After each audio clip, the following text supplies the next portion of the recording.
کشمیر کا بدقسمت اعلان کردی۔ یہ بات ہے سن 2015 کی، جب یورپی ساحلوں پر شامی بچے اعلان کردی کی تیرتی لاش کی تصویر نے پورے یورپ کے ضمیر کو جھنجھوڑ کر رکھ دیا تھا۔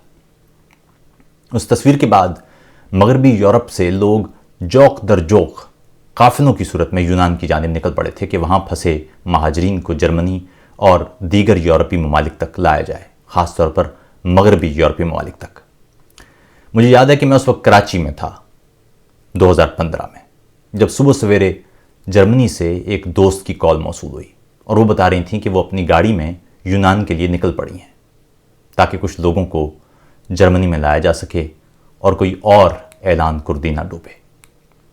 گزشتہ روز ایک تصویر سوشل میڈیا پر ہر جانب دکھائی دی جس میں ایک چھوٹا سا بچہ اپنے مقتول نانا کے سینے پر بیٹھا ہوا تھا۔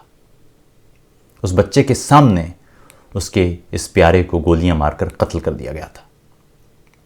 اس بچے کی نفسیاتی حالت کیا ہوگی یا اس کا مستقبل کیا ہوگا، اس پر بات کرنے کی ہمت کوئی کہاں سے لائے۔ مگر یہ تصویر ہندوستان کی سول سوسائٹی بلکہ پوری ریاست کے لیے ایک لمحہ فکریہ ضرور ہونا چاہیے کہ نفرت انگیزی اور انسانی استحصال کے اس راستے پر یہ ریاست کہاں سے کہاں نکل چکی ہے۔ یہ تصویر جنوبی ایشیا پر بسنے والے تمام سوچنے والے لوگوں کے لیے بھی مقام شرم ہونا چاہیے کہ ہم کن معاشروں اور کس خطے کا حصہ ہیں، اور اس خطے میں انسانی جان کی قیمت کتنی کم ہو چکی ہے، کتنی گر چکی ہے۔ شامی بچہ اعلان کردی بیک وقت خوش قسمت اور بدقسمت بچہ تھا۔ بدقسمت یوں کہ وہ دن جب اسے اپنی ماں کے سینے سے چمٹنا تھا یا باپ سے اپنے ناز نخرے اٹھوانا تھے، وہ اس دن پانی کی لہروں کے تھپیڑے کھا کر سمندر کا رزق بن رہا تھا۔ اور خوش قسمت یوں کہ کم از کم اس کی موت کا دکھ تو منایا گیا۔ پوری دنیا اور خصوصاً یورپ بھر میں اس کی تصویر گھنٹوں یہاں موضوع گفتگو تو رہی۔ اس کی تصویر کی وجہ سے لاکھوں شامی مہاجرین کی یورپ میں آباد کاری تو ممکن ہوئی۔ مگر یہ بچہ صرف بدقسمت ہے، کشمیری اعلان بدقسمت ہے، اور اس سے بدقسمتی کے ساتھ اس نے تمام عمر رہنا ہے۔ پاکستانی اس تصویر کو پھیلا کر بھارت دشمنی کے سرکاری بیانیے میں اپنا حصہ شامل کریں گے اور مزید پکے پاکستانی بن جائیں گے، اور ادھر ہندوستان کے دیش بھگت اسے سیکیورٹی فورسز کی عظیم کارروائی کا ایک منہ بولتا ثبوت کہتے ہوئے پاکستان کو 2-4 گالیاں دے کر دیش بھکتی کا سرکاری میڈل حاصل کر لیں گے۔ اس سے بھی زیادہ کڑوی بات کروں، یہ تصویر بالکل کوئی اچھوتی تصویر نہیں ہے۔ ہم نے ایسی درجنوں تصاویر اور ویڈیوز دیکھی ہیں جن میں مختلف علاقوں میں بچوں کو اسی طرح دہشت کا شکار کیا گیا ہے۔ گھروں میں گھس کر لوگوں کو دھمکانا، ڈرانا، نعرے بازی کرنا، لاٹھی اور ڈنڈے برسانا، گولیاں چلانا، یہ سب کیا اس پورے خطے کے لیے کوئی اچھوتا نظارہ ہے؟ اس تصویر کی مذمت یا اس واقعے کی مذمت ایک عمومی بات ہے جو سبھی کر رہے ہیں، ہم بھی کر لیتے ہیں، مگر زیادہ بہتر ہے کہ اس پوری ذہنیت پر ایک نگاہ ڈالی جائے۔ سب سے پہلے تو جنوبی ایشیا بھر میں ابھی تک غلامی اور آزادی کا فرق ہی واضح نہیں ہے۔ ہندوستان اور پاکستان ہر جگہ ہر کوئی حب الوطنی کی قسمیں اٹھا کر وطن سے محبت کا یقین دلاتا ملتا ہے۔ یہ ٹھیک وہی حالت ہے جو برطانوی سامراج کے دور میں تھی۔ تب لوگ بار بار تخت برطانیہ سے اپنے ربط کا یقین دلایا کرتے تھے۔ غلامی میں اس کی وجہ یہ ہوتی ہے کہ آپ کو سرکار کو بار بار یہ بتانا پڑتا ہے کہ آپ میری وجہ سے یا میری جانب سے بے فکر رہیں، میری وجہ سے خوف کا شکار نہ ہو، مجھے اپنی غلامی پر کوئی اعتراض نہیں ہے، میں آپ کی غلامی میں خوش ہوں۔ راوی چینی چین لکھ رہا ہے۔ ہندوستان میں ان دنوں دیش بھکتی کا دھندا عروج پر ہے، اور سرحد کے اس طرف اب بھی لوگ سینے اور کندھوں پر پرچم بنا کر اور زندہ باد کے نعرے لگا کر اپنی حب الوطنی ثابت کرنے میں لگے ہوئے ہیں۔ ایسے میں کوئی من پھٹ یا من چلا ان کی غلامانہ حالت کا ذکر کرے تو فوراً گورے سرکار کو شکایت لگانے کے لیے غدار اور دیش دروہی یا اینٹی نیشنل جیسے نعرے بھی لگا دیے جاتے ہیں، لیکن انسانیت اس سے کچھ آگے کی چیز ہے۔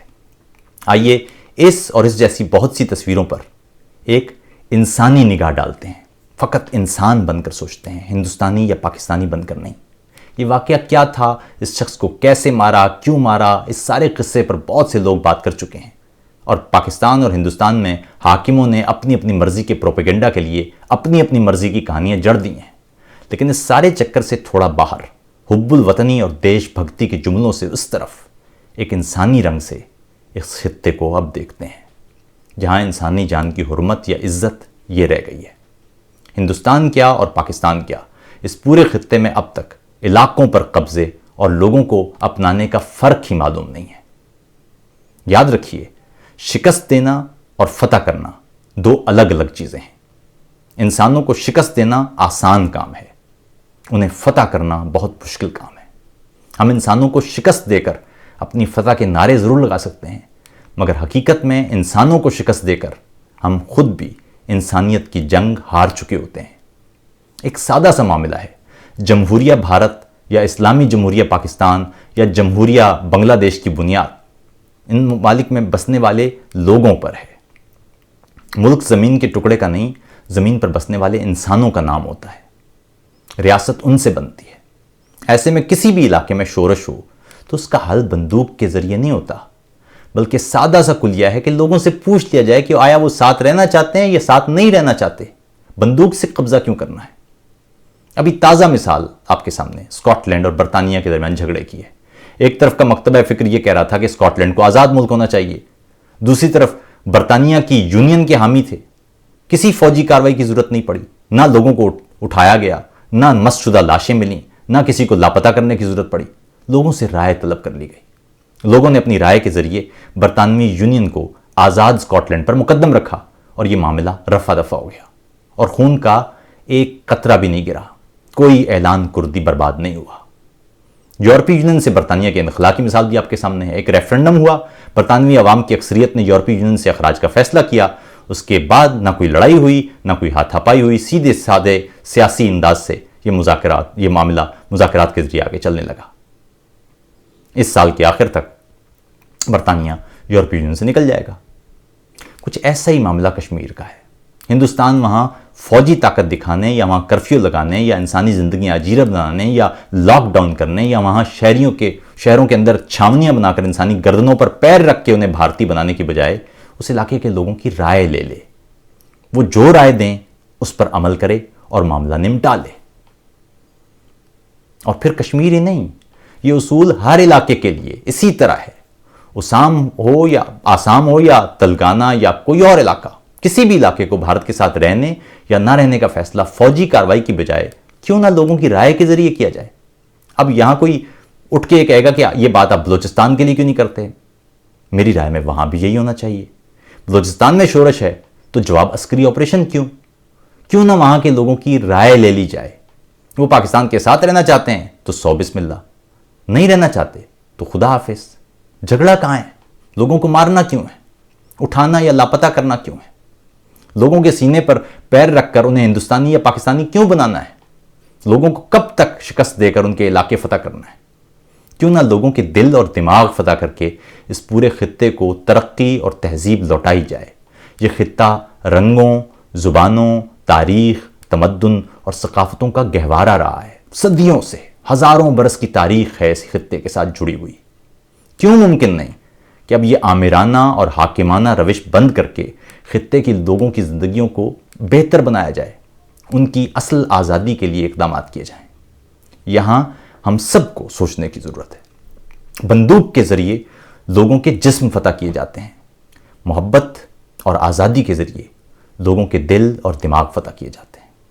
آئیے آسان نہیں، اب مشکل کام کریں، لوگوں کو آزاد کریں۔